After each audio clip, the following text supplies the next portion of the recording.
What's up, everyone? My name is Luke, and it's starting to get a little cold out, which can only mean one thing, at least in my house.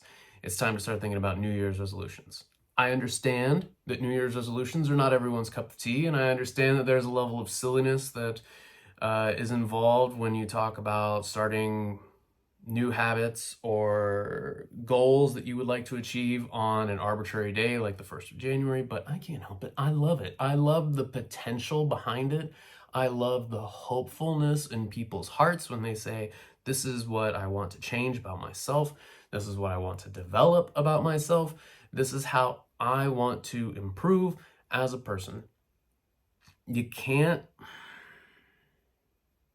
look at that and not be kind of stoked at the optimism. I love it. It's definitely one of my favorite times of year. So usually when I'm doing my New Year's resolutions, they need to be smart. That is specific, measurable, attainable, realistic, and time-based.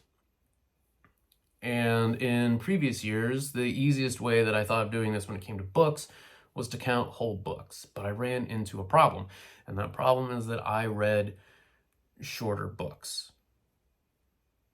Something about the idea of hitting my goal really early or just completely decimating my goal and then having Goodreads tell me that I beat my goal by 600% or 1,000% or something like that. This was exciting stuff for me. And I don't really want to do that because I found myself ignoring bigger books that might have been more enriching in favor of shorter books that maybe weren't, you know? So this year, the goal instead of whole books will be pages. Specifically 15,000 pages because it's a nice round number. I like how that looks. And I understand that it's counterintuitive for a person on BookTube or Bookstagram to have like a pages goal instead of a book goal, because book goals are really content goals, right? So I understand, but I'm gonna do it anyway because frankly, I want to spend some time with some chonkers. You know, I want to read Lord of the Rings again because I think that I'll enjoy it more as an adult than I was when I was 19. I want to read the first 3 Vampire Chronicles from Anne Rice just to solidify my opinion, my distaste for Anne Rice in general. I want to read Crime and Punishment because it's been on my list for a long time. Like, I've started it, got about 100 pages into it, started to falter, and I don't like books just lingering like that. Something with my brain. When it comes to Stephen King, I'm going to be reading Needful Things, which is a pretty substantial book, but it was also my first Stephen King book, and I loved it.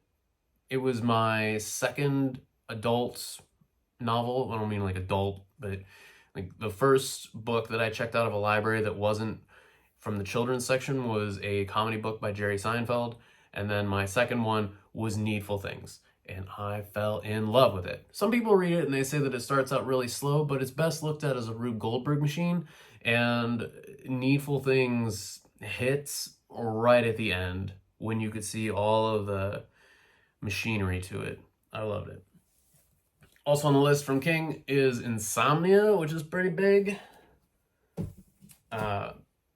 Insomnia, some people say you have to read The Dark Tower to understand Insomnia. I disagree with this because I read Insomnia in high school and understood it fine, more or less.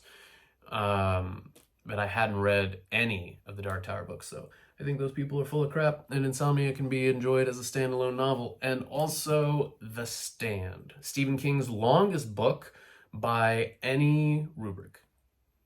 It is the most words, it is the most pages. I know a lot of people look at it and think, ooh, that's gotta be the longest one because it's a real thick book. But The Stand is longer, albeit marginally. I'm also going to read Brando Sando's first Mistborn trilogy. I'm not huge into fantasy, but I do like Brandon Sanderson because he's I don't know, he just seems like a really interesting guy.